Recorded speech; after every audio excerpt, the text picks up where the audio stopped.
Video like जरूर कर लीजिए और ऐसे वीडियो लगातार फ्री में पाने के लिए चैनल को तुरंत सब्सक्राइब कर लीजिए और बेल आइकन को जरूर टैप कर लीजिए ताकि आगे भी सारे वीडियो आपको मिलते रहे। यूट्यूब में फॉलो करते हैं तो प्लीज ये वाला फ्री टेलीग्राम चैनल जरूर ज्वाइन कर लीजिएगा। सारे नोटिफिकेशन सारे अपडेट यहीं पे आते हैं, ध्यान रखिएगा।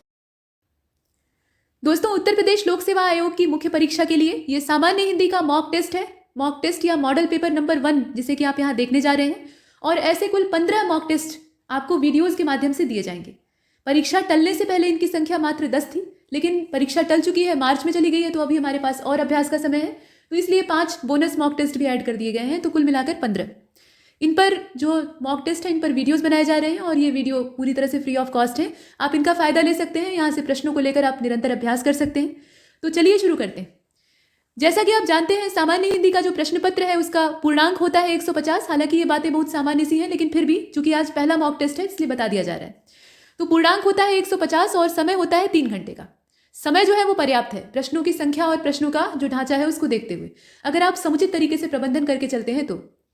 देखिए, सामान्य हिंदी का जो पेपर होता है ना, मॉक टेस्ट तो हम लोग हल करेंगे ही, अभी घबराइएगा नहीं, वो सब चलेगा। नीचे आपको अवतरण दिखाई दे रहा है। लेकिन जो हिंदी का पेपर होता है, कहीं भी आप हिंदी का पेपर दीजिए, लिखित जो होता है उसमें पहली चीज़ वर्तनी शुद्धि का ध्यान देना चाहिए।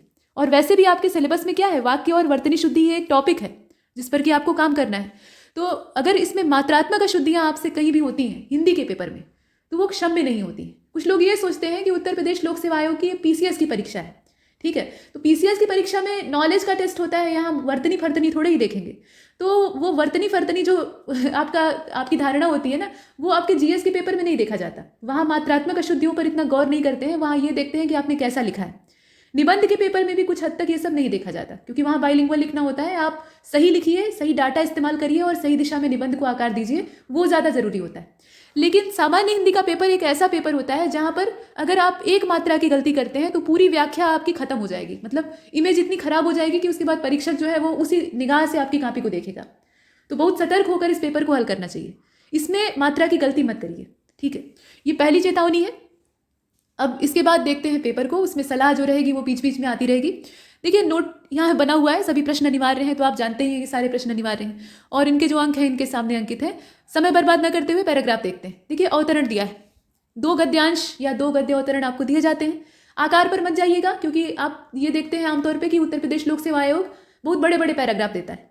तो ये बड़े पैराग्राफ दे या छोटे पैराग्राफ दे, उससे नहीं मतलब है। मतलब ये है कि उस पैराग्राफ में टेढ़ापन कितना है, लच्छेदार भाषा का कितना इस्तेमाल किया गया है, और उस घुमावदार भाषा में से ही आपको शीर्षक भी निकालना होता है, उस पूरे पैराग्राफ का संक्षेपण भी करना होता है, और कभी कह दे तो सारांश भी निकालना होता है। तो ये तभी संभव है जब आप पूरे पैराग्राफ को समझ पाएं। तो मूल बात यही होती है, पैराग्राफ छोटा हो अथवा बड़ा हो, उसे समझना ये सबसे ज़्यादा ज़रूरी होता है। बहुत लंबे लंबे भी पैराग्राफ हैं, अगर सरल भाषा में लिखे गए हैं, मतलब सरल तरीके से लिखे गए हैं, तो उसे समझने में 2 मिनट लगेगा। और एक छोटे साइज का 4 लाइन का ही मान लीजिए पैराग्राफ है और उसमें इतनी टेढ़ी और लच्छेदार भाषा का इस्तेमाल कर लिया गया है, वाक्यों को जलेबी की तरह लपेट दिया गया है, तो वो समझ में ही नहीं आएगा इतनी आसानी से, उसको 4-5 बार पढ़ना पड़ेगा। तो ये मूल बात है। कठिनाई जो गद्यांश की होती है वो महत्वपूर्ण होती है। अब यहाँ देखें अवतरण को। अवतरण में कहा गया कि संपूर्ण विश्व के लिए भूमंडलीकरण की मंशा व्यापारिक उदारता, निजीकरण और सांस्कृतिक निकटता पर आधारित है। एक एक शब्द इंपॉर्टेंट होता है। जहां आपको लगे, पेंसिल लेकर पेपर में पहले पढ़ना स्टार्ट करिए, और जहां लगे कि कोई इंपॉर्टेंट वर्ड आपको दिखाई दे रहा है तो उसके नीचे ऐसे अंडरलाइन करते चलिए, ताकि आपको जब दोबारा आप फिर से रीडिंग करें शीर्षक खोजने के लिए या सारांश करने के लिए, तो आपको सुविधा हो, जो जितने भी की पॉइंट्स हैं वो आपकी निगाह में आ जाए। अब इसके बाद कहा गया कि जिसका शिकार भारत भी होता रहा है, मतलब जो भूमंडलीकरण की ये जो मंशा है, उसकी जो सोच है अपनी, वो कैसी है, व्यापारिक उदारता है, निजीकरण है और सांस्कृतिक निकटता है। लेकिन ये जो जितनी भी अच्छी अच्छी बातें आप यहाँ देख रहे हैं, ये ऊपर से अच्छी हैं, इनके जो नुकसान है वो इससे कहीं ज़्यादा है। तो इसका शिकार भारत भी हुआ है। भारत में जब वैश्वीकरण ने प्रवेश किया तो उसके बाद यहाँ भी वही स्थितियाँ बदली। आज भारत वैश्विक रंगमंच पर अपनी भूमिका निभाने को आतुर है। और ध्यान दीजिएगा कि इसकी व्याख्या भी करनी होगी, इस लाइन की अंडरलाइन किया हुआ है।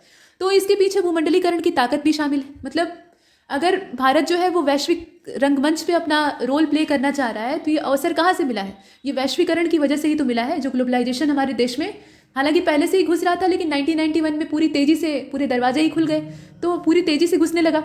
अब हम ये कह सकते हैं कि भूमंडलीकरण जो है वो भारत के लिए पूर्ण रूप से सकारात्मक नहीं रहा है। सकारात्मक से ज़्यादा नकारात्मकता हमने देखी है। फिर भी इतना सब होने के बावजूद हम ये देख रहे हैं कि वो हमारी संस्कृति पर आघात कर रहा है, हमारी भाषाओं को निगलता जा रहा है, हमारा जो रहन सहन है, जीवन शैली है, उसको बुरी तरह से प्रभावित करके रखा हुआ है। मतलब जो पश्चिमीपन है या पाश्चात्यकरण है, वो बहुत तेजी से हो रहा है। मतलब भूमंडलीकरण की ये जो अवधारणा है, इसके बाद जो पश्चिमी देश है उनका जो कल्चर है वो हमारे ऊपर हावी हो रहा है। तो ये सारी दिक्कतों के बावजूद हम इसे दूर क्यों नहीं कर पा रहे हैं? हम क्यों नहीं कह रहे हैं कि हम अपनी इकोनॉमी के डोर अब क्लोज कर रहे हैं, हमने बहुत खोल लिए और अब हमें किसी की ज़रूरत नहीं? ये नहीं कर सकते, क्योंकि अगर हमने ऐसा किया तो हमारा डेवलपमेंट वहीं ठप हो जाएगा। तो इसलिए यहाँ इसका उल्लेख किया गया है कि पूर्ण रूप से भले न सकारात्मक रहा हो, लेकिन हम इसे सिरे से खारिज नहीं कर सकते। ठीक है। यदि प्रतिक्रियावादी चश्मे से भारत पर, अब ये जो शब्द है ना, इसके बारे में भी क्वेश्चन नीचे पूछा गया है। तो प्रतिक्रियावादी चश्मे की बात की जा रही है कि उससे भारत पर भूमंडलीकरण के असर का मूल्यांकन करेंगे तो परिणाम नकारात्मक दिखेगा। लेकिन यदि निरपेक्ष दृष्टि रखते हैं, अभी इन शब्दों का मतलब भी बताया जाएगा, निरपेक्ष दृष्टि रखते हैं तो भारत के विकास में ये सहायक दिखाई देता है। बस हमें अपने विकास के लाभ को कुछ लोगों के बजाय हर जन के द्वार तक पहुंचाना होगा। जहां तक संस्कृति की बात है तो मजबूत संस्कृतियां कभी नहीं मिट सकती। ये लोग मानते हैं कि संस्कृतियां जो है वो बनती हैं फिर मिटती हैं, ये उनका क्रम है। लेकिन जो मजबूत हैं, पहले से उनकी नींव एकदम बरगद के वृक्ष के समान जो जड़ होती है ना बरगद के पेड़ की, आपने देखी है कितनी दूर दूर तक जाती है। वो पौधा जो बरगद का होता है, जब बीज से निकलता है तो बीज से उसकी कोपल जितनी बाहर नहीं बढ़ती है, उससे ज़्यादा उसकी जड़ अंदर गहराई में घुसती है।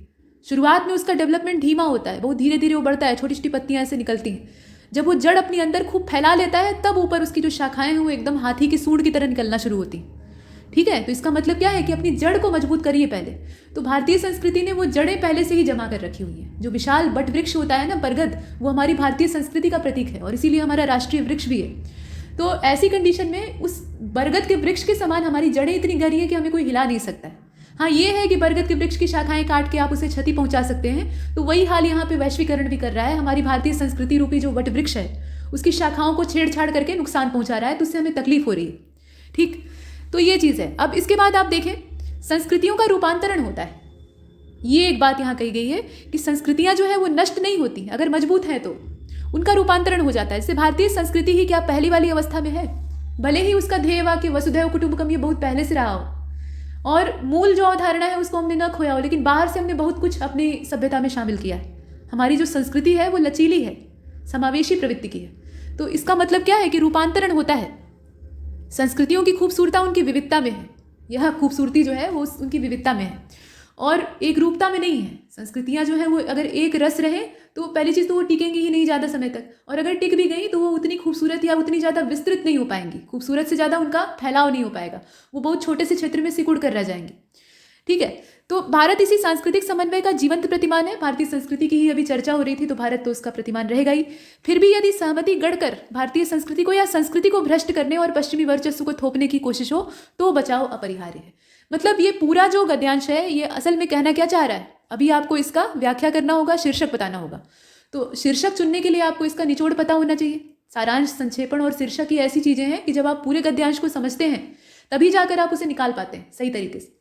तो अब यहाँ अगर आपको पूरा इसे समराइज करना हो तो ये समझने की कोशिश करनी चाहिए कि भूमंडलीकरण जो है उसकी मंशा भले ही गलत हो, मतलब वो हावी होने की कोशिश हर सभ्यता पर कर रहा है और जो पाश्चात्यीकरण है उसको थोपने का प्रयास कर रहा है। तो ऐसी स्थिति में उसके नकारात्मक प्रभाव तो प्रत्यक्ष ही है, लेकिन उससे हमें फ़ायदा भी है। मतलब जो इकोनॉमिकल और डेवलपमेंट वाला फ़ायदा है उसकी बात हो रही है, तो इसलिए हम उसे नकार नहीं सकते, मतलब उसे आने देना तो होगा ही।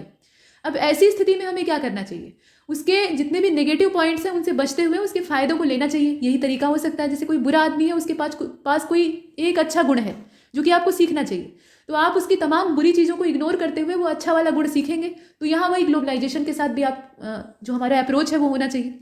अब यहाँ पर भारतीय संस्कृति की बात कही गई कि भारतीय संस्कृति जो है वो समावेशी प्रवृत्ति की है। हम इतने मजबूत अपनी जड़ जमा कर बैठे हुए हैं कि हमें कोई मिटा नहीं सकता है। हाँ, संस्कृतियों का रूपांतरण होता है तो हमारा भी रूपांतरण हुआ है। जो मूल हमारी अवधारणा है उसको हमने बचा कर रखा हुआ है। बाहर से जो चेंजेस चाहिए हुए थे या आवश्यक थे उनको हमने किया है अपने अस्तित्व को बचाने के लिए। तो अगर हमारी जड़ को कोई नुकसान नहीं पहुंचा रहा है तो बाहर से भूमंडलीकरण को अपनाने में कोई संकोच नहीं होना चाहिए, बस सतर्कता अनिवार्य है। तो यही है पूरा सारांश इसका। अब इसका शीर्षक अगर आप लिखना चाहें तो क्या लिख सकते हैं, 5 अंकों का तो शीर्षक ही है। तो आइए देखते हैं इसकी आंसर की को। आंसर की में जो शीर्षक है वो भी दिया है, व्याख्या भी दी है। व्याख्या दिखाना ज़्यादा आवश्यक था, शीर्षक तो ऐसे भी बताया जा सकता था। व्याख्या जब तक आप देखेंगे नहीं तब तक समुचित तरीके से नहीं कर पाएंगे। देखिए, भूमंडलीकरण शत्रु या मित्र, ये भी हो सकता है शीर्षक, या एक निरपेक्ष मूल्यांकन भूमंडलीकरण का, ये भी हो सकता है। दोनों में से कोई भी शीर्षक आप चुन सकते हैं।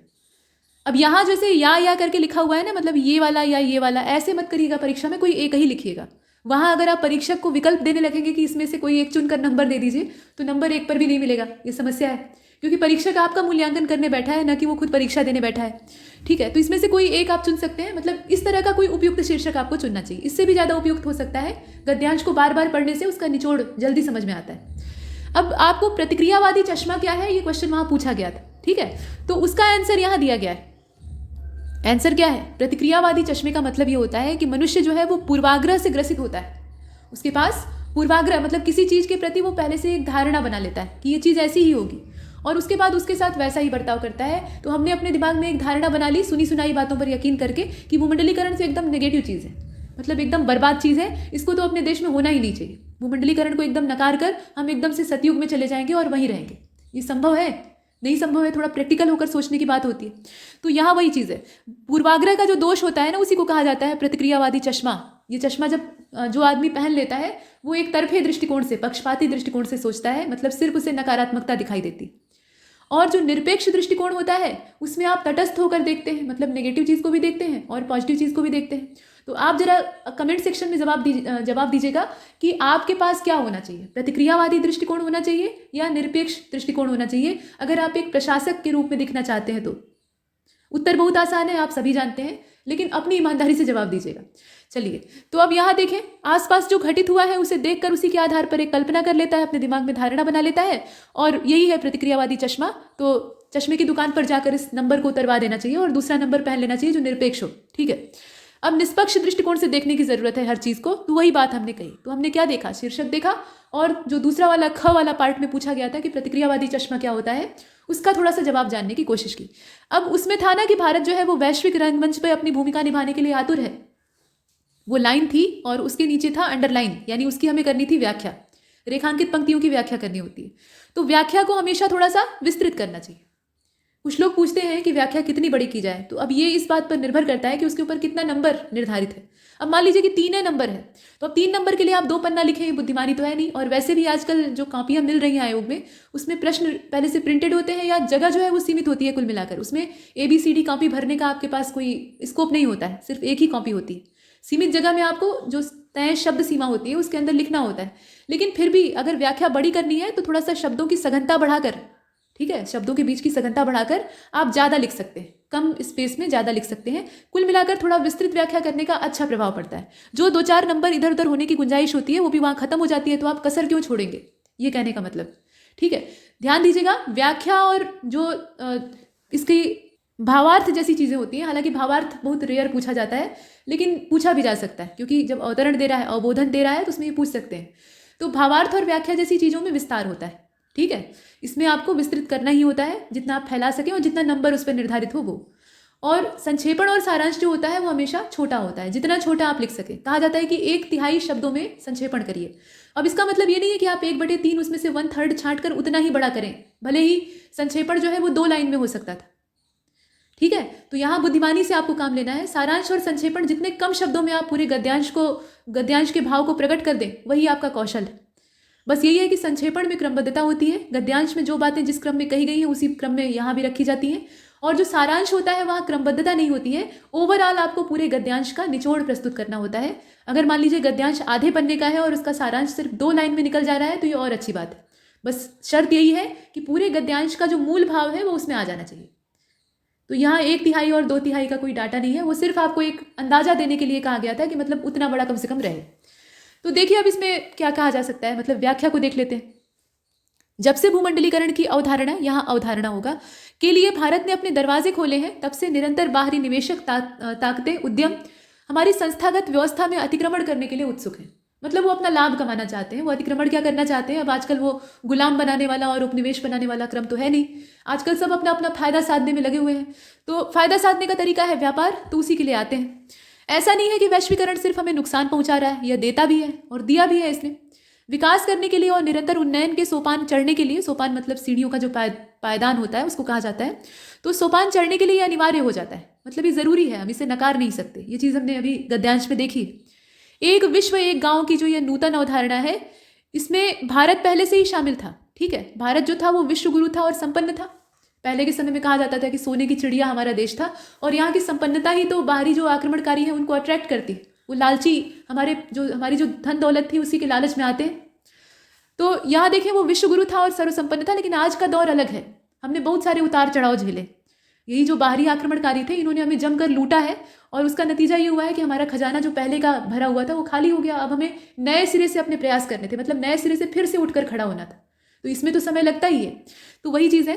अब आज का दौर भिन्न है। नवोन्मेषी और उदार दृष्टिकोण रखकर ही विकास के लक्ष्य को हासिल करने का सोचना होगा, तभी स्थायित्व बना रहेगा। अगर हम एकदम सबसे कट कर और डेवलप होने की सोचें तो मान लीजिए, हालांकि ये भी संभव नहीं है कि हम डेवलप हो जाएंगे, लेकिन मान लीजिए डेवलप हो गए, लेकिन एकदम से कोई संकट आया, कोई दिक्कत आई ऐसी जिससे कि हमारे पास आर्थिक दिक्कतें आ गई, लोग मरने लगे, कोई महामारी आ गई, तो ऐसे में कोई सपोर्ट करने वाला चाहिए ना।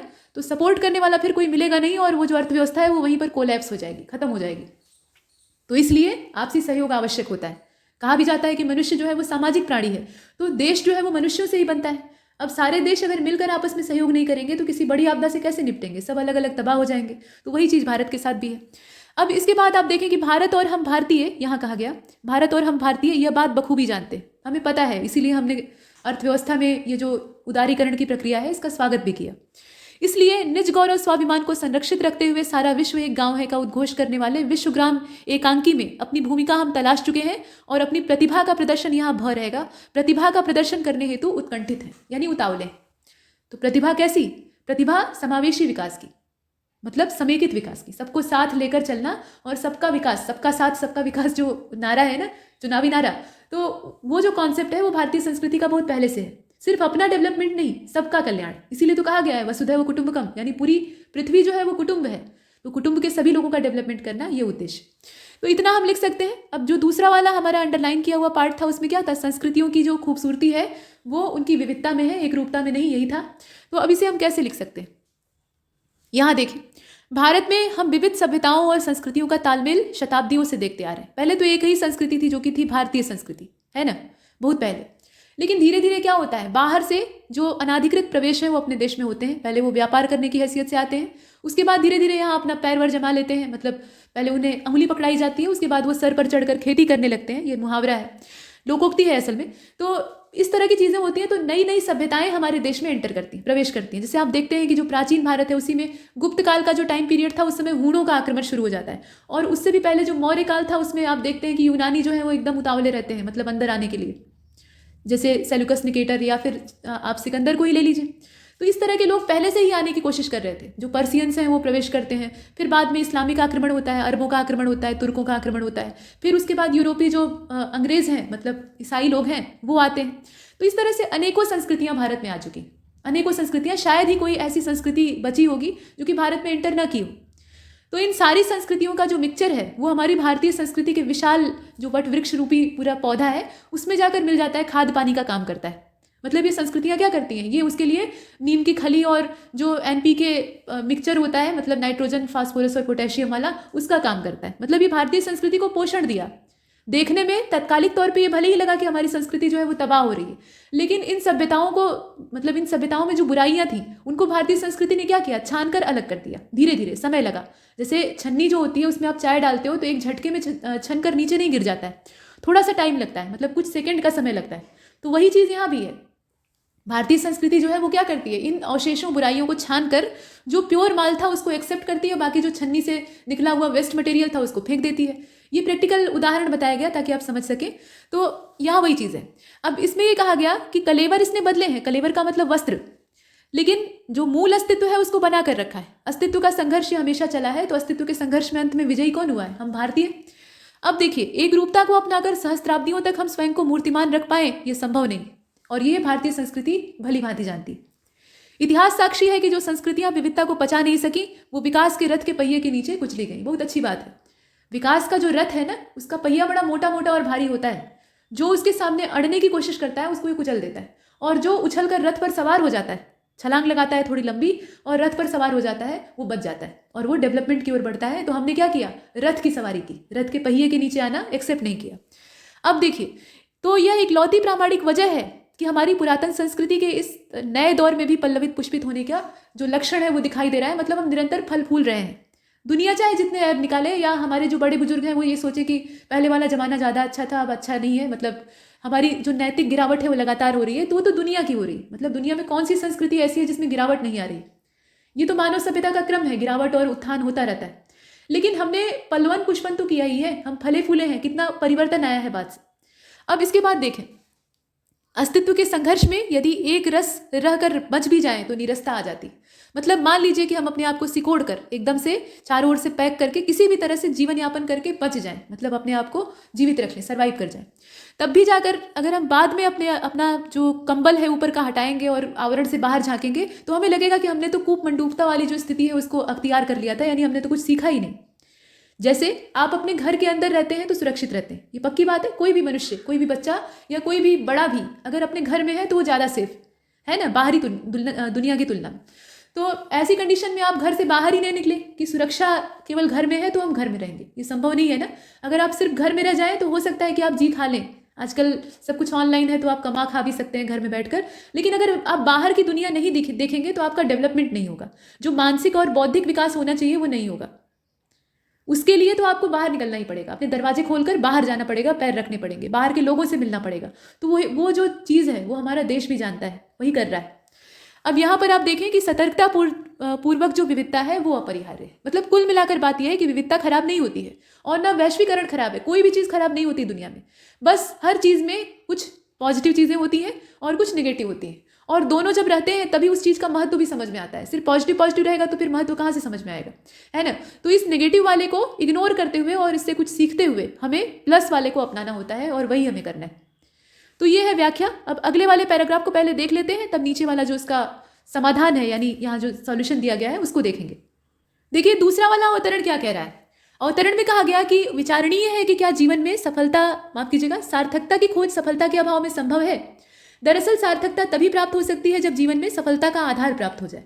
ठीक है, जिस तरह अपने व्यक्तिगत उलझनों में फंसा हुआ व्यक्ति समाज के हित में योगदान करने की सोच नहीं सकता है, वैसे ही सफलता के लिए संघर्ष करने वाला जो मनुष्य है वो भी जीवन में सार्थकता की खोज नहीं कर सकता है, क्योंकि सार्थकता की खोज उसके लिए क्या होगी, दूर की कौड़ी साबित होगी। अभी ये दूर की कौड़ी क्या है, ये एक लोकोक्ति है, इसका अर्थ भी आपको बताना है और वाक्य में प्रयोग भी करना है। इसके बाद आप देखें इसी में कहा गया है गद्यांश में कि सफल होना काफ़ी नहीं है। अभी तक तो ये कहा जा रहा था कि भाई सफलता की खोज जो करता है वही एक निष्ठ नहीं रह पाता है, वो सिर्फ सफलता का नारा लगाता है, बाकी वो जन कल्याण के बारे में सोच नहीं सकता, उसका भी दोष नहीं होता, वो एकाग्रचित नहीं हो सकता ना तब तक। तो ये चीज़ कही गई। लेकिन उसके बाद कहा गया कि सफल होना काफ़ी नहीं है, जीवन की असली खोज सार्थकता है। मतलब सफलता उसका माध्यम है, लेकिन अंतिम लक्ष्य क्या है, सार्थकता है। पर यह सार्थकता तभी उपलब्ध हो सकती है जब उसे सफलता का आधार मिल जाए। मतलब सार्थकता तो तभी आप ढूंढ पाएंगे ना जब पहले सफल होंगे। तो ये एक दूसरे से जुड़े हुए हैं। इसमें यह भी कहा गया कि साथ ही केवल सफलता आपको अस्थायी और तात्कालिक सुख तो प्रदान करती है, लेकिन चिरस्थायी सुख और आत्मिक संतोष तभी प्राप्त हो सकता है जब सार्थकता के साथ उसका समन्वय हो जाए। यानी सफलता और सार्थकता का समन्वय आवश्यक है, सफल समन्वय आवश्यक है, असफल नहीं। असफल समन्वय का परिणाम फिर और ज़्यादा घातक होगा। तो अब इसका चुनना है शीर्षक। तो शीर्षक आप चुन लीजिए, सफलता और सार्थकता। ठीक है, या सफलता और सार्थकता एक सिक्के के दो पहलू, लेकिन ये लंबा हो जाएगा तो सफलता और सार्थकता से भी हम काम चला सकते हैं। या सफलता की सार्थकता, ये भी एक आप शीर्षक के तौर पे चुन सकते हैं, या इसको उलट दीजिए, रिवर्स कर दीजिए, सार्थकता की सफलता, ये भी हो सकता है। सार्थकता की सफलता ये मेरे ख्याल से सबसे उपयुक्त शीर्षक है। ठीक है, और बाकी जो शीर्षक है वो भी अच्छे हैं, लेकिन 5 नंबर का चूंकि यहाँ मामला है तो थोड़ा सावधानी से शीर्षक का चुनाव आपको करना चाहिए। और भी कई सारे उपयुक्त शीर्षक हो सकते हैं, तो आप अपना सोचकर देख लीजिएगा। इसके बाद देखिए दूसरा जो प्रश्न है उसमें कहा गया है कि दूर की कौड़ी जो लोकोक्ति है उसका अर्थ बताते हुए, ये लोकोक्ति है, मुहावरा नहीं, याद रखिएगा। तो दूर की कौड़ी जो ये लोकोक्ति है इसका अर्थ बताते हुए आपको वाक्य में प्रयोग करना है, और इसके लिए आपको मिलेंगे 5 नंबर, यानी शीर्षक के बराबर। और ये जो लोकोक्ति और मुहावरा वाला हिस्सा है, अगर इसमें आप सही अर्थ लिखते हैं और सही तरीके से वाक्य में प्रयोग कर देते हैं तो नंबर पूरे मिलते हैं। ठीक है, यहाँ नंबर कटने की गुंजाइश नहीं होती है, तो यहाँ थोड़ा सा अच्छे ढंग से देखना है। दूर की कौड़ी का मतलब क्या होता है, जो पहुंच से बाहर की चीज़ होती है। कहते हैं कि ये चीज़ जो है ये दूर की कौड़ी साबित हो रही है, पहुंच से बाहर की चीज़, असंभव चीज़। जो पहुंच से बाहर है वो असंभव है, संभव नहीं है उसे पाना। तो यहाँ आप दूर की कौड़ी जो लोकोक्ति है इसका अर्थ देख पा रहे हैं। अब इसके लिए आप वाक्य में प्रयोग इस प्रकार से कर सकते हैं कि एक आलसी परीक्षार्थी के लिए जो सिविल सेवा परीक्षा है वो एक दूर की कौड़ी साबित होती है, क्योंकि आलसी है तो वो मेहनत करेगा नहीं, और जो सिविल सेवा परीक्षा है उसमें सतत मेहनत की आवश्यकता होती है। ठीक है, इस तरीके से बहुत सारे वाक्य में प्रयोग हो सकते हैं, आप जो चाहे वो बना सकते हैं। अच्छा, एक चीज़ ध्यान दीजिएगा कि लोकोक्ति हो या मुहावरा जब वाक्य में प्रयोग करने के लिए कहा जाता है तो पहले उसका अर्थ लिखना चाहिए। ठीक है, अर्थ हेडिंग डाल के उसका अर्थ लिखा, फिर वाक्य में प्रयोग ऐसे हेडिंग डालकर उसका वाक्य में प्रयोग यहाँ किया, और जो वाक्य आपने लिखा है मतलब वाक्य बनाया है उस मुहावरे के आधार पर, उसमें जहाँ वो लोकोक्ति या मुहावरा इस्तेमाल हुआ है उसके नीचे ऐसे अंडरलाइन कर दिया जाता है। ये लिखने का सही तरीका होता है, इससे परीक्षक की निगाह सहज ही उधर जाएगी, वो देख पाएगा कि आपने कहाँ पर इस्तेमाल किया है, तो नंबर अच्छे मिलेंगे, ये कहने का मतलब। चलिए, अब इसका करना है हमें सारांश। तो सारांश करना इसका बहुत आसान है, इतना जो 2 पैराग्राफ यहाँ आप देख रहे हैं ना, इसको 2 लाइन में लिखा जा सकता है। तो यहाँ आप सारांश में क्या लिख सकते हैं? सारांश में ये लिख सकते हैं कि एक मनुष्य जो कि सफलता को प्राप्त अभी तक नहीं कर पाया है और उसके लिए प्रयासरत है, मतलब सफलता के लिए प्रयासरत जो मनुष्य है वो कभी भी जीवन की सार्थकता को खोज नहीं सकता है और न ही जन कल्याण के बारे में सोच सकता है, क्योंकि यहाँ जो सार्थकता है वो सफलता के आधार पर ही टिकी होती है। इस प्रकार से आप आगे लिख सकते हैं। और सफल होना ही सिर्फ काफ़ी नहीं होता है, जीवन में असली खोज जो है वो सार्थकता है। तो ये दोनों एक सिक्के के 2 पहलू हैं, मतलब दोनों एक ही साथ रहते हैं, बस एक बार में एक पक्ष दिखाई देता है। तो एक सफल जीवन जीने के लिए या सही तरीके का जीवन जीने के लिए सफलता और सार्थकता का जो समुचित समन्वय है वो आवश्यक है। ठीक है, सही तरीके का जो समन्वय है वो आवश्यक है। इस तरीके से आप लिख सकते हैं। सारांश में बहुत लिखने के तरीके हो सकते हैं, संक्षेपण में ज़्यादा विकल्प नहीं होता, वहाँ क्रमबद्धता होती है तो एक जैसा हो सकता है, लेकिन सारांश में बहुत सारे ऊपर नीचे लिखने के तरीके हो सकते हैं, बस छोटा लिखना होता है, लंबा नहीं लिखना होता है। तो यहाँ 20 नंबर आपको सारांश पर मिलने वाला था। सोचिए, सिर्फ 3 लाइन या 2.5 लाइन लिखकर, इस जो पैराग्राफ है इसमें आप देख रहे हैं, उतना ही लिखकर आप 20 नंबर प्राप्त कर सकते हैं। तो इससे अच्छा क्या हो सकता है? छोटा लिखने पर आपको ज़्यादा नंबर मिल रहा है। चलिए, अब इसके बाद अगले प्रश्न को देखते हैं। यहाँ पर सरकारी और अर्ध सरकारी पत्र में पहले आपको अंतर बताना है, फिर दोनों का एक प्रारूप प्रस्तुत करना है। रिक्त प्रारूप अगर नहीं कहता है तो जो खाली प्रारूप है वो मत बनाइएगा, तब भरा हुआ कोई नमूना बना दीजिएगा। और उसके बाद जो दूसरा प्रश्न है, मतलब तीसरे ही प्रश्न में 2 पार्ट होते हैं ना, पहला वाला 10 नंबर का, दूसरा वाला 10 नंबर का। तो दूसरा वाला जो पार्ट है उसमें अधिसूचना के बारे में पूछा गया है। ठीक है, अधिसूचना क्या है, विभागीय स्तर पर इसकी आवश्यकता कब पड़ती है, और एक नमूना भी तैयार करिए। तो ये लिखित नमूना यहाँ बनाना पड़ेगा। कुल मिलाकर ये दोनों प्रश्न जो है ये पत्र लेखन से जुड़े हुए हैं। तो यूपीपीसीएस का जो सामान्य हिंदी का प्रश्न पत्र है उसमें पहले आप सिलेबस में ये देख लीजिएगा कि कौन कौन से पत्र आपको पढ़ने हैं। ठीक है, इसके लिए जो मास्टर वीडियो है, पापा वीडियो है, वो दिया भी जा चुका है। पत्र लेखन का उसमें एक सेगमेंट है, उसे आप देख लीजिएगा। तो अब शुरू करते हैं, इसमें देख लेते हैं कि सरकारी और अर्ध सरकारी पत्र में अंतर क्या है। देखिए, सरकारी और अर्ध सरकारी पत्र में जो अंतर है उसको आप चाहें तो ऐसे बीच में लाइन खींच कर लिख सकते हैं, वो भी एक तरीका है और अच्छा तरीका है। एक तरफ सरकारी पत्र और दूसरी तरफ अर्ध सरकारी पत्र, ऐसे लिखा जाता है। ठीक है, ये तरीका हो सकता है। और ये वाला अच्छा होता है, ये जो है ना पॉइंट्स वाला, इसमें ज़्यादा दिक्कत आती है, इसमें अंतर फिर स्पष्ट नहीं हो पाता। खैर, अब इसमें देखते हैं। तो कहा गया कि हर प्रकार के शासकीय पत्रों में सर्वप्रथम प्रेषक का नाम और पद नाम दोनों शब्द प्रेषक लिखकर उसके नीचे लिखे जाते हैं, किंतु जिस अधिकारी के पास वह पत्र प्रेषित किया जाता है, यहाँ प्रेषित लिखा है, प्रेषित होगा, प्रेषित किया जाता है, उसका केवल नाम शब्द, पद नाम शब्द जो है वो सेवा में लिखकर उसके नीचे दिया जाता है। तो ये तो सामान्य बात है, आप पत्र को देखकर समझ सकते हैं। वस्तुतः उस अधिकारी का नाम ज्ञात रहने पर भी किसी शासकीय पत्र में उसका उल्लेख नहीं किया जाता है, लेकिन अर्धशासकीय पत्रों में प्रेषक और प्राप्तकर्ता दोनों ही अधिकारियों के नामों का उल्लेख रहता है। अब असल में जो सरकारी पत्र होते हैं या शासकीय पत्र होते हैं वो औपचारिक होते हैं, बहुत ज़्यादा औपचारिक होते हैं, वो मशीनी ढंग से लिखे जाते हैं। और अर्ध सरकारी पत्र जो होता है वो नितांत अनौपचारिक होता है। पहली चीज़ तो गोपनीय होता है, तो गोपनीयता की वजह से इसके बहुत ज़्यादा फॉर्मेट अभी मार्केट में या जो ऑनलाइन मटेरियल आप देखते हैं चीज़ें उसमें उपलब्ध नहीं है। मतलब बहुत ज़्यादा अर्ध सरकारी पत्र ओरिजिनल रूप में आपको नहीं मिलेगा, जहाँ भी मिला है वहाँ सुनी सुनाई बातों पर लिखा गया है। ठीक, तो गोपनीयता इसमें होती है, इसलिए ये सार्वजनिक ज़्यादा नहीं होता। बाकी जो पत्र है उनका ओरिजिनल फॉर्मेट आपको मिल जाएगा। तो अब इसमें ये कहा गया कि दोनों का उल्लेख रहता है, मतलब अर्ध सरकारी पत्र में औपचारिकता नहीं होती है ना, तो जब औपचारिकता नहीं होती है तो वहाँ नाम से प्रिय श्री जी इस तरह से संबोधन दिया जाता है, उसको भी हम लोग देखेंगे। अब यहाँ संबोधन लेखन के उपरांत अगर आलेखन की बात करें, मतलब जो नीचे का कलेवर होता है, तो उसके सबसे महत्वपूर्ण भाग की शुरुआत होती है। प्रायः 4 चरण होते हैं। 4 चरण का मतलब क्या है कि प्रथम चरण में यदि कोई पहले से संबंधित पत्र प्राप्त हो चुका है तो उसका संदर्भ दिया जाता है। मतलब पहले से अगर कोई पत्रचार या माफ कीजिएगा पत्राचार हो रहा था तो उसका संदर्भ लेना यहाँ आवश्यक है, तो पहले उसी का उल्लेख करेंगे। और संक्षेप में विषय का उल्लेख कर दिया जाता है कि मतलब किस बारे में था वो पत्र, जो पिछला वाला पत्र था वो किस विषय में था ये। और द्वितीय भाग में विषयांतर्गत जो संदेश प्रेषित करना है उसका उल्लेख किया जाता है और उसके समर्थन में तर्क आदि प्रस्तुत किया जाता है। तृतीय चरण जो होता है उसमें निष्कर्ष और सिफारिशें होती हैं, और जो अंतिम चतुर्थ चरण होता है उसमें भवदीय और उसके बाद नीचे लिख के, मतलब जो नीचे भेजने वाला अधिकारी होता है उसका हस्ताक्षर आदि होता है, जैसा आप देखते हैं ढांचे में। अर्ध सरकारी वाले को देख लेते हैं। तो अर्धशासकीय जो पत्र होते हैं उनका व्यवहार अधिकारियों के बीच में होता है। इनका प्रयोग किसी प्रकार की पूछताछ करने या किसी तथ्य विशेष पर ध्यान आकर्षित करने के लिए या कोई सूचना देने, स्पष्टीकरण मांगने, मतलब कोई व्यक्तिगत तौर पे अगर कोई सूचना का आदान प्रदान करना है या कुछ आपको बताना है तो उसके लिए अर्ध सरकारी पत्र का इस्तेमाल किया जाता है। और ऐसा पत्र जो होता है इसको डेमी ऑफिशियल लेटर या डीओ कहा जाता है। ऐसे पत्रों का विशेष महत्व होता है। महत्व का मतलब ये कि ये उन कामों को करने में सक्षम होते हैं जिनको कि प्रायः परिपत्र, सरकारी पत्र और बाकी जो पत्रों के फॉर्मेट है वो नहीं कर पाते। जैसे किसी सरकारी पत्र में आपने किसी कार्य विशेष के लिए एक डिपार्टमेंट से अनुरोध किया, ठीक है। अब उसके बाद क्या हुआ, अनुरोध क्या किया, उसको निर्देश दिया एक तरह का। अब इसके बाद क्या होता है कि वहाँ से समुचित कार्यवाही नहीं होती है, वहाँ का जो अफसर है वो ढीला है, तो आप क्या करेंगे, उसे अनुस्मारक भेजेंगे। सरकारी पत्र के ही प्रारूप पर अनुस्मारक भेजेंगे, ऊपर अनुस्मारक ऐसे लिखा रहता है।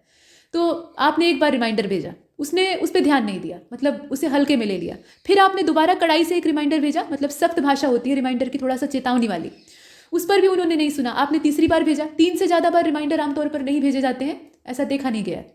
तो 3 बार आपने रिमाइंडर भेजा, जो मनमाफिक कार्यवाही है या जैसी कार्यवाही की अपेक्षा थी वैसी नहीं हुई, तो उसके बाद आप क्या करेंगे, तब उस विभाग के अधिकारी, मतलब जो समकक्ष अधिकारी हैं, उनको केंद्रित करके एक अर्ध सरकारी पत्र लिखेंगे जो कि मित्रवत या जो मैत्री वाली शैली है उसमें रहेगा।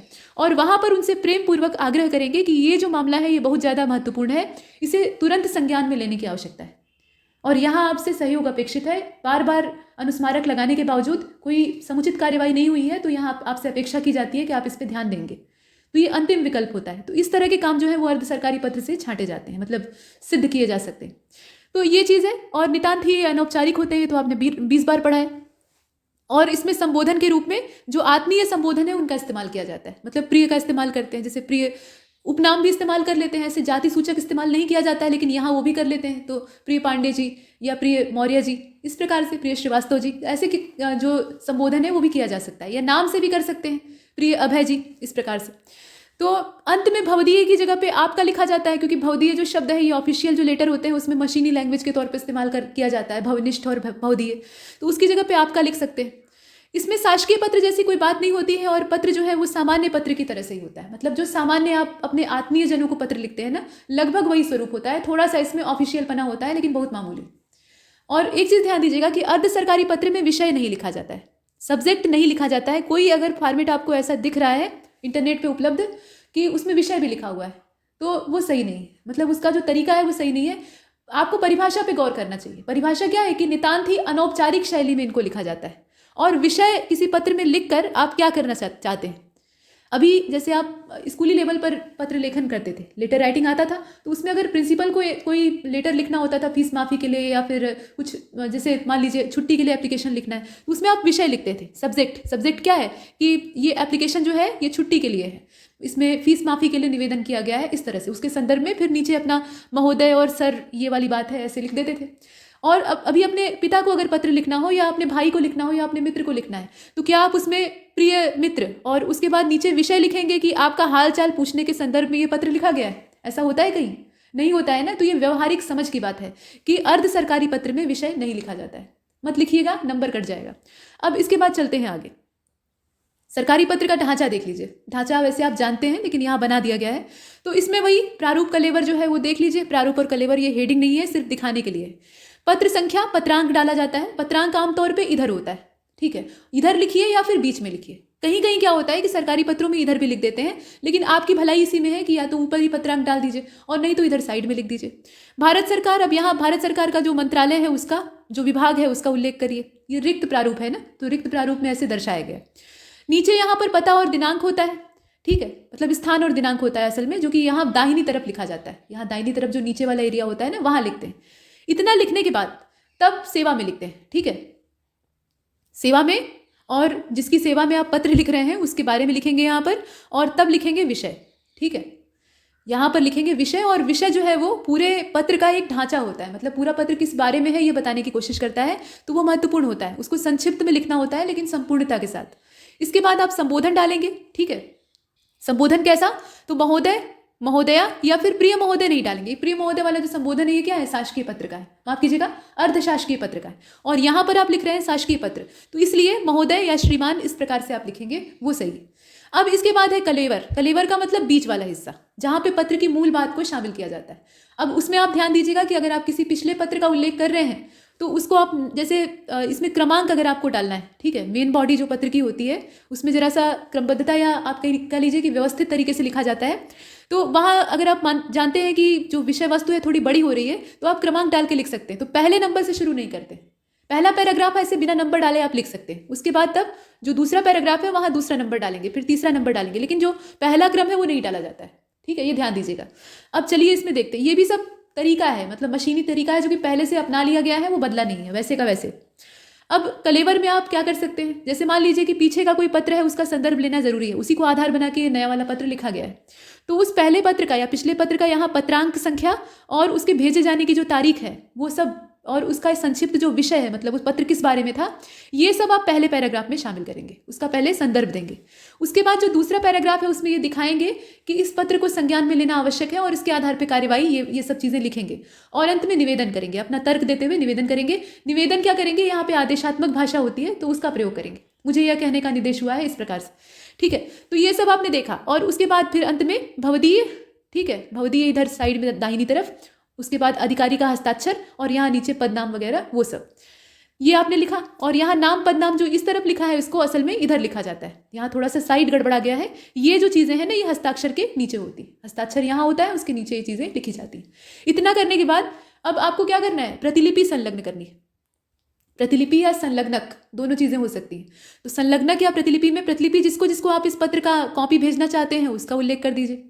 अब कुछ लोग पूछते हैं कि प्रतिलिपि में किसका नाम लिखा जाए, तो दो चार नाम आप ऐसे देख लीजिए कि किस तरह के पत्रों में कैसी प्रतिलिपियां लगाई जाती हैं, इसको देखकर आपको आइडिया लगेगा कि कैसा। और 10-5 ठे प्रतिलिपि जोड़ा हुआ है तो उतना भरने की जरूरत नहीं है, आप सिर्फ 1 या 2 लिखकर बाकी स्पेस को ऐसे रिक्त छोड़कर भी काम चला सकते हैं, ठीक है। प्रतिलिपि वाला काम नीचे कर लीजिएगा, ये बाईं तरफ होता है। तो इस तरह से हमें सरकारी पत्र को आकार देना होता है, ये है ढांचा। थोड़ी सी इसमें जो कमियां हैं उसको बता दिया गया, जैसे कि नाम पदनाम जो है वो दाहिनी ओर रहता है, ऐसा। चलिए अब आगे चलते हैं। यहाँ देखिए अर्ध सरकारी पत्र का जो प्रारूप है वो दिखाई दे रहा है, तो प्रारूप और कलेवर में आप देख सकते हैं यहाँ पर ये जो अर्ध सरकारी पत्र संख्या है इसको ऊपर डालेंगे, दाहिनी ओर आमतौर पे होता है और नहीं तो बीच में होता है, ठीक है। आमतौर पे जो आजकल के पत्र आ रहे हैं ना, पहले तो क्या होता था कि पूरा सिर से पैर तक पत्र को टाइप किया जाता था, लेकिन आजकल पत्र को टाइप नहीं किया, टाइप करके पहले से ही रख लिया जाता है, मतलब उसका जो ऊपर का हिस्सा है, जो ऊपर का मास्ट हेड कहा जाता है ना, अखबार में आप देखते हैं मास्ट हेड, जहाँ अखबार का नाम होता है, उसके अलावा अखबार के छपने की तारीख, पेज संख्या वगैरह होती है, उसको कहते हैं मास्ट हेड। तो वो मास्ट हेड पहले से छपा हुआ होता है, नीचे वाला जो जगह होती है वो ऐसे लेटर पैड में जैसे ब्लैंक होती है वैसे ब्लैंक होती है। अब वहाँ पे आपको अपनी जो बात है वो लिखनी होती है या बाद में उस चीज़ को टाइप किया जाता है। तो ऐसा जब होता है ना तो उसमें एक निश्चित फॉर्मेट बन जाता है। लेकिन अब यहाँ देखें आप, यहाँ पर अर्ध सरकारी पत्र संख्या यहाँ डाल लीजिएगा, पत्र संख्या पत्रांक आप कुछ भी डाल सकते हैं, काल्पनिक हो सकता है। भारत सरकार वाणिज्य मंत्रालय, यहाँ पर जो भी कार्यालय का नाम है उसको डाल दीजिए। उसके बाद आप देखें यहाँ नई दिल्ली, ये पता जो है ये आप अपने हिसाब से कोई अर्ध सरकारी पत्र का उदाहरण आप याद करके रख सकते हैं और उसको डायरेक्टली लिख सकते हैं, ठीक है। यहाँ जो लिया गया है ये रिक्त प्रारूप है, दिनांक, पत्र भेजे जाने की तारीख। अब यहाँ पे प्रतीक चिन्ह को सिर्फ लिख कर छोड़ दीजिए। अब यहाँ पे आप ये मत करिएगा कि उत्तर प्रदेश सरकार का जो राजकीय चिन्ह है उसको बनाने लगे, मतलब 2 मछली बनाए, फिर धनुष बनाए, फिर 3 ठे गंगा यमुना सरस्वती की धारा बनाए, ये सब नहीं करना है। इतना कलाकारी करने में वहाँ समय नहीं गंवाना है। पत्र व्यवस्थित होना चाहिए, स्वच्छ होना चाहिए, वर्तनी के लिहाज से शुद्ध होना चाहिए, इस पर नंबर मिलेगा, ना कि चित्र बनाने पर। तो प्रतीक चिन्ह लिखकर आप छोड़ दीजिए, और नहीं लिखना चाहते तो इस पूरे चीज़ को छोड़ दीजिए, इसकी कोई ज़रूरत नहीं। यहाँ आप नाम पदनाम लिखिए बाईं तरफ, ठीक है, दूरभाष लिखिए, ईमेल लिखिए, और यहाँ लिखिए संबोधन सीधा, यहाँ विषय वगैरह नहीं। तो प्रिय श्री, अब इसके बाद जो भी महेश जी, जो भी नाम आप लिखना चाहते हैं, काल्पनिक नाम कोई डाल दीजिए, या आप नाम लिखना ही नहीं चाहते हैं तो ब स जी लिख सकते हैं, मतलब वहाँ किसी का नाम नहीं रहेगा, फिर कोई समस्या ही नहीं। उसके बाद बीच में अपनी बात को नितांत आत्मीय तरीके से आपको कहना है।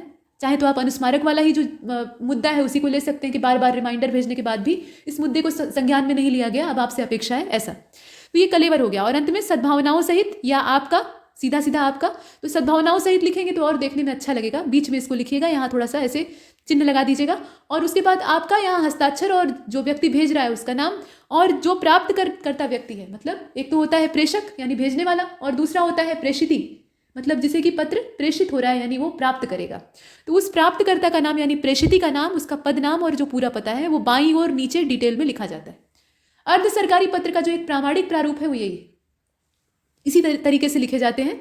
ये इसका ढांचा है। इसके बाद चलते हैं अगले वाले हिस्से की ओर, जहां हमें अधिसूचना के बारे में बताना था। तो अधिसूचना पत्राचार का ही एक प्रारूप है जो कि भारत सरकार का जो गजट होता है यानी राजपत्र होता है उसमें प्रकाशित होती है। और इसमें होता क्या है, तो राजपत्रित अधिकारियों की नियुक्ति, पदोन्नति, स्थानांतरण, प्रतिनियुक्ति, ये सब चीज़ें जो हैं ये गजट में अगर प्रकाशित करनी होती हैं तो किस रूप में प्रकाशित की जाती हैं, ये जो सूचनाएं होती हैं मतलब अधिसूचनाएं होती हैं उसी रूप में प्रकाशित होती हैं। मान लीजिए कि कोई ऐसी सूचना है जो कि अत्यंत अनिवार्य है और तत्काल अगर उसको प्रकाशित नहीं किया गया तो बाद में उसका महत्व खत्म हो जाएगा। और अभी हाल फिलहाल में सरकारी गजट यानी भारत सरकार का जो राजपत्र है उसका जो अंक है वो प्रकाशित भी हो चुका है और उसमें संयोगवश वो अधिसूचना नहीं प्रकाशित हो पाई। तो ऐसी स्थिति में क्या करना होता है, एक उसी के लिए मतलब स्पेशल तौर पे एक असाधारण अंक प्रकाशित किया जाता है। मतलब भारत सरकार का जो राजपत्र है यानी गजट है उसका एक एक्स्ट्रा ऑर्डिनरी जो एडिशन है वो निकाला जाता है, उसको अखबारों में डाला जाता है और उसमें अधिसूचना को डाला जाता है। ठीक है, इस तरह से मतलब ये छपेगी तो राजपत्र में ही छपेगी, ये कहने का मतलब। अब इसके बाद आप देखें, शक्तियों का आवंटन अगर करना है मतलब सर्विस अलॉट करनी है, कोई पावर अलॉट करनी है तो उसके लिए भी अधिसूचना का इस्तेमाल किया जाता है। अब यहाँ पर एक अधिसूचना का नमूना है। उत्तर प्रदेश सरकार नमूना जब कहे तो आपको पूरा लिखना होता है, प्रारूप कहे तो आप रिक्त छोड़कर बना सकते हैं, लेकिन अगर कहे कि लिखित प्रारूप है तो लिखित प्रारूप में फिर आपको पूरा भरना पड़ेगा। ठीक है, चलिए अब इसमें देखिए, उत्तर प्रदेश सरकार गोपन अनुभाग, संख्या जो भी आप डालना चाहें, लखनऊ, स्थान का नाम, दिनांक यहाँ आपने डाला, अधिसूचना, और ये किस प्रकार की है तो विविध प्रकार की है। अब इसके बाद नीचे लिखेंगे सीधे अपनी बात, यहाँ कोई संबोधन नहीं होता है। ठीक है, तो श्री राज्यपाल मुख्यमंत्री के मंत्रण से श्री फतेह बहादुर मंत्री वन एवं जंतु उद्यान, श्री अनीस अहमद खां राज्य मंत्री स्वतंत्र प्रभार और अल्पसंख्यक कल्याण, श्री हज एवं हज श्री सदल प्रसाद राज्य मंत्री स्वतंत्र प्रभार, ये सब मंत्रियों के नाम है। मतलब इन सभी को तात्कालिक प्रभाव से एतद द्वारा उत्तर प्रदेश मंत्रिमंडल की सदस्यता से पदमुक्त किया जाता है। तो अभी पीछे कहा ना कि पावर लेना हो या देना हो, दोनों ही स्थिति में अधिसूचना में उसकी सूचना या अधिसूचना के माध्यम से उसकी सूचना प्रकाशित की जाती है। तो इस तरह से आप कोई भी अधिसूचना का एक फॉर्मेट उठाकर उसे डाल सकते हैं। आज्ञा से, यहाँ आज्ञा लिखा हुआ है, यह आज्ञा होगा। आज्ञा से शशांक शेखर सिंह मंत्रिमंडलीय सचिव, इस प्रकार से। अब यहाँ पे आप प्रतिलिपि भेजेंगे तो प्रतिलिपि के लिए आप देख लीजिए, संख्या यहाँ पे एक बार फिर से अधिसूचना की जो ऊपर वाली संख्या थी वही डालेंगे और तद दिनांक का मतलब है जो दिनांक आपने ऊपर लिखा था उसको लिखेंगे। उसके बाद प्रतिलिपि किसको सूचनार्थ प्रेषित होगी, तो जिसको जिसको इसकी सूचना की आवश्यकता होगी, जैसे कि उत्तर प्रदेश के राज्यपाल के प्रमुख सचिव उन्हें भेजेंगे। उसके अलावा प्रमुख सचिव मुख्यमंत्री को भेजेंगे और समस्त माननीय मंत्रीगण, राज्य मंत्रीगण, स्वतंत्र प्रभार, ये सब जो हैं उनके निजी सचिव आदि जो हैं उनको भेजा जाएगा। मुख्य सचिव जो उत्तर प्रदेश शासन के हैं उनको तो मिलना ही चाहिए और उत्तर प्रदेश विधानसभा विधान परिषद के जो प्रमुख सचिव हैं, महालेखाकार हैं, इन सबको मिलना चाहिए। तो जिनको जिनको मिलना चाहिए उनको सूचनाएं मतलब जो प्रतिलिपियां हैं वो प्रेषित कर दी गई। अब ये जो चीज़ है ना, इतना लंबा आपको नहीं याद रहेगा, मतलब कितने कितने लोगों को भेजना है नहीं याद रहेगा, तो आप एक या दो लिखकर बाकी जो है उसको ऐसे रिक्त छोड़ सकते हैं, उससे नंबर नहीं कटेगा। ठीक है, ये चीज़। आज्ञा से कृष्ण गोपाल विशेष सचिव, इस चीज़ को, ये जो आज्ञा से लिखा हुआ है इसको यहाँ थोड़ा सा इधर लिखना है, दाहिनी तरफ साइड में नीचे। ये है अधिसूचना का लिखित नमूना। अब इसके बाद चौथे प्रश्न से थोड़ा सा जो वर्तनी वाला और शब्द ज्ञान वाला हिस्सा है वो शुरू होता है। पहले हम लोग उपसर्ग और प्रत्यय देख रहे हैं। तो दुस उपसर्ग का इस्तेमाल करके हमें कुछ 10 शब्द बनाने थे। यहाँ आप देखें कैसे बनाया गया। उपसर्ग क्या होता है, शब्द की शुरू में जुड़ता है। तो दुस्साहस हो गया, दुष्कर्म हो गया, दुष्कर हो गया, दुस्साध्य हो गया, ये सब क्या है, ये दुस उपसर्ग से बने हुए हैं। ठीक है, साहस में आपने दुस उपसर्ग जोड़ा, बन गया दुस्साहस। कर्म में आपने दुष जोड़ दिया, बन गया दुष्कर्म। वैसे ही दुस्साध्य, दुस्तर, दुश्चरित्र, दुशासन, दुष्प्राप्य, दुष्यंत, दुष्चक्र, ऐसे बहुत सारे शब्द बन सकते हैं। अब आपको हट प्रत्यय जोड़कर, हट, आई और ता, ये 3 प्रत्यय हैं, प्रत्यय जोड़कर 3-3 शब्द बनाने। यहाँ 4 बना दिए गए, कोई बात नहीं, 3-3 शब्द बनाने। ठीक है, तो हट प्रत्यय, प्रत्यय कहाँ लगता है, पीछे लगता है। अब जैसे देखिए कड़वाहट, कड़वा में आपने हट प्रत्यय जोड़ा, कड़वाहट। खिलखिल में आपने हट प्रत्यय जोड़ा, बन गया खिलखिलाहट। गड़गड़ में आपने क्या जोड़ा, हट प्रत्यय जोड़ा, बन गया गड़गड़ाहट, बादलों की गड़गड़ाहट। और गर्म में आपने हट जोड़ दिया, बन गया गर्माहट। इसके बाद आई को देख लीजिए, तो चतुराई है। ठीक है, इसके अलावा तरुणाई है, पंडिताई है, मूर्खता, प्रसन्नता, मधुरता, ये ता प्रत्यय से बनने वाला है। इसके बाद अब चलते हैं विलोम की ओर। तो विलोम में आप देखें कि दोजक है। दोजक जो शब्द है इसका अपोजिट आपको लिखना है। तो दोजक मतलब होता है नरक, इसका हो जाएगा जन्नत। इसके बाद उद्धत है। तो उद्धत का क्या होगा, उद्धत मतलब होता है उजड, उदंड, इसका हो जाएगा सौम्य या विनम्र या विनीत। इसके बाद ह्रस्व है तो इसका हो जाएगा दीर्घ, ये तो सिंपल है, आप जानते ही हैं। और देखिए विकीर्ण का संकीर्ण हो सकता है, संकुचित भी हो सकता है, और संपत्ति का विपत्ति हो जाएगा। तो वैसे आमतौर पे आता है 10 विलोम शब्द, लेकिन यहाँ 5 ही है, मतलब प्रत्येक जो है वो 2-2 नंबर का है। इसके बाद अगले वाले को देखते हैं। अब यहाँ पर आपको वाक्यांश के लिए एक शब्द वाला है, तो वापस पेपर की ओर लौट चलते हैं। तो वाक्यांश के लिए एक शब्द कुछ इस प्रकार से था, जो स्त्री सरलता से क्लांत न होती हो, ठीक है, मतलब उसे सरलता से थकान न होती हो, तो ऐसी स्त्री को क्या कहा जाएगा? दुश्शला, ठीक है। शल मतलब होता है थकना और दुस मतलब होता है कठिनाई से, तो कठिनाई से थकने वाली जो स्त्री है, मतलब वो काम इतना करे लेकिन उसे थकान महसूस न हो, तो उसे क्या कहेंगे? दुश्शला कहेंगे। इसके बाद जिसकी ग्रीवा शंख के समान सुगठित हो, तो अगर जिसकी ग्रीवा सुंदर हो इतना कहा जाए तो आप लिखेंगे सुग्रीव, लेकिन यहाँ पर क्या है? शंख के समान सुगठित हो, ऐंठी हुई जो गोल गर्दन होती है उसको कहा जाता है, तो उसको कहेंगे कंबुग्रीव, ठीक है। कंबु मतलब होता है शंख और ग्रीव मतलब गला। इसके बाद सरकार की ओर से जारी अनिवार्य दस्तावेज जो कि राजपत्र में ही छपता है, अभी आपने देखा अधिसूचना। इसके बाद पैसा लेकर मातम या शोक करने वाले पेशेवर लोग कौन होते हैं? रुदाली कहा जाता है या नौगाहर कहा जाता है। जिनके यहाँ रोने वाला कोई मरने पर नहीं होता है तो उसके यहाँ भाड़े पर रोने के लिए बुलाए जाते हैं और ये लोग पैसा लेकर रोने का काम करते हैं। जो जन्मजात विजेता हो उसको क्या कहेंगे? जन्मेजय कहेंगे। जय मतलब होता है विजय और जन्म मतलब जन्मजात, यहाँ पे इस तरह से। इसके बाद अगला वाला आपका वाक्य शुद्धिकरण है, उसके बाद हम वर्तनी शुद्धि भी देखेंगे। तो मेरा साथ दो फायदे में रहोगे, ये पहला वाक्य, तो इसका जो सही रूप है वो कैसा हो सकता है? मेरा साथ दोगे तो तुम्हें फायदा होगा, या मेरा साथ दोगे तो तुम फायदे में रहोगे, लेकिन ज़्यादा अच्छा तरीका क्या है? मेरा साथ दो तो तुम्हें फायदा होगा। इसके बाद मालिनी चक्की पर आटा पीस रही है, आटा तो पहले से ही पिसा हुआ है, उसको पीसने की क्या जरूरत है? तो मालिनी चक्की से गेहूं पीस रही है, इस तरीके से लिखना है। इसके बाद एक समोसे की दुकान चौक पर दिखी थी, एकमात्र समोसा वहां रखा हुआ था, इसका मतलब यही निकलता है। तो समोसे की एक दुकान चौक पर दिखी थी, इस प्रकार से आपको लिखना है, मतलब दुकान एक थी, समोसे बहुत से थे। सुलझा हुआ नहीं था मेरा परिणाम, परिणाम कभी सुलझता या उलझता नहीं है, परिणाम या तो स्पष्ट होता है या अस्पष्ट होता है। तो ऐसी स्थिति में आप लिखेंगे कि मेरा परिणाम स्पष्ट नहीं था, ठीक है। और माता जी के चरणों में गिरता हूं, कहने में तो अच्छा लगता है लेकिन ये वाक्य जो है ये वर्तनी के लिहाज से अच्छा नहीं है, तो माता जी के चरणों में नमन करता हूं, इस प्रकार से है। अब इसके बाद चलते हैं जो वर्तनी शुद्धि है उसकी ओर। ये तो हमने वाक्य शुद्ध किया है। वाक्य शुद्धि में कुछ चीजें ध्यान देनी चाहिए, जैसे सही कारक चिन्ह का इस्तेमाल हुआ है या नहीं, या वाक्य में क्रम विन्यास ठीक है या नहीं, ये सब चीजें, अनावश्यक शब्द तो इस्तेमाल नहीं हो गए हैं, ये सब बातें अगर ध्यान रखेंगे तो ज्यादातर वाक्य सही हो जाएंगे। अब इसके बाद देखें अगले वाले में, तो वर्तनी शुद्धिकरण है, यहाँ श्रृंखला लिखा है, श्रृंखला ऐसे लिखा जाता है, तालव्य श होता है, श्रृंखला ऐसे लिखा जाता है, ये तरीका है। इसके बाद है साटिका, साटिका ये सियाटिका रोग नहीं है जो कमर में धर लेता है, ये असल में है शाटिका, जो साड़ी होती है ना उसको संस्कृत में कहते हैं शाटिका, शाटिका कहते हैं या फिर शाटी कहते हैं। शाटी तो संक्षिप्त है, ये अर्ध तत्समय, ये तत्समय, शाटिका। इसके बाद है उज्ज्वल, तो इसे तो आप लिखना जानते हैं, बीच में दोनों ज जो है वो आधे रहेंगे। ज्योत्सना ऐसे नहीं लिखते, ज्योत्सना कैसे लिखते हैं? ज्योत्सना लिखने का तरीका है इस प्रकार से, आधा त रहेगा, आधा स रहेगा और तब जाकर न रहेगा, ज्योत्सना ऐसे लिखा जाएगा, यहाँ देखिए।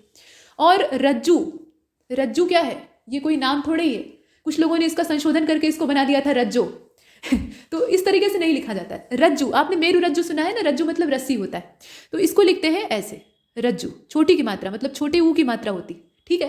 तो यहां तक हमने शुद्ध कर लिया। अब इसके बाद देखें आगे, देखिए वर्तनी शुद्धि का सबसे बढ़िया तरीका ये होता है, लोग 25 ट्रिक खोज कर जाते हैं कि कौन सी ट्रिक लगाएंगे तो वहां सही होगा, और अंत में सारी ट्रिक फेल हो जाती है। अगर आप किसी शब्द का सही उच्चारण करेंगे, मतलब उसे बोलेंगे सही तरीके से, तो आप लिखेंगे भी सही, कोई ऐसी गुंजाइश नहीं बचेगी कि आप गलत लिखें, बशर्ते कि आपका उच्चारण एकदम 100% शुद्ध होना चाहिए। तो पहले अपने उच्चारण पर काम करिए, और अभी तो आपके पास समय भी मिल गया है। चलिए अब यहाँ क्या है, देखिए लोकोक्ति या मुहावरा दोनों मिक्स हैं। अब इसमें अच्छे खासे नंबर मुहावरे पर होते हैं, और मुहावरे में नंबर कटते नहीं हैं अगर आप अर्थ सही लिखते हैं और वाक्य प्रयोग सही करते हैं। तो तूल पकड़ना मतलब बात बढ़ जाना, कहते हैं ना कि ये बात जो है ये तूल पकड़ ली, यानी बहुत ज़्यादा आगे बढ़ गई, तो तूल पकड़ने का आप वाक्य में प्रयोग कर सकते हैं। छोटा सा बच्चों का झगड़ा था, लेकिन उसमें उनके माता पिता या उनके जो अभिभावक हैं उनके सम्मिलित होने से बात ने तूल पकड़ लिया, यानी मामला बढ़ गया, मारपीट तक नौबत आ गई। इसके बाद खरी खोटी सुनाना, यानी बुरा भला कहना इसको कहा जाता है, या गुस्से में अपशब्द कहना, ये भी बोल सकते हैं। तो परीक्षा में फेल होने पर या परीक्षा फल उम्मीद के मुताबिक न आने पर रामू के पिता ने उसे खूब खरी खोटी सुनाई, ऐसा। इसके बाद सिर्फ खरी खोटी सुनाई या चप्पलों से पीटा वो अलग चीज़ है, लेकिन यहाँ पर आपको चूंकि लोकोक्ति का इस्तेमाल करना है मुहावरे का, तो उसका आप कर रहे हैं। और याद रखिए जहाँ वाक्य में वो मुहावरा इस्तेमाल हुआ है, लोकोक्ति इस्तेमाल हुई है, उसके नीचे अंडरलाइन कर दीजिएगा। और ये भी ध्यान दीजिएगा कि बिना अर्थ लिखे वाक्य में प्रयोग नहीं करना है, दोनों करना है, ठीक है। 3 नंबर का एक मुहावरा यहाँ पर है, 30 नंबर टोटल होता है मुहावरे पर, तो 3 नंबर ऐसे ही नहीं मिलेगा।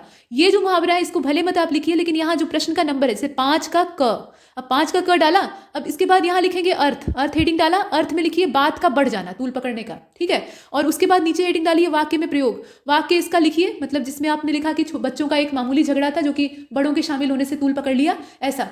वो वाक्य आपने लिखा, जहां तूल पकड़ लिया शब्द आया है उसके नीचे ऐसे अंडरलाइन कर दीजिए। ये तरीका होता है लिखने का, तब जाकर पूरे नंबर मिलेंगे।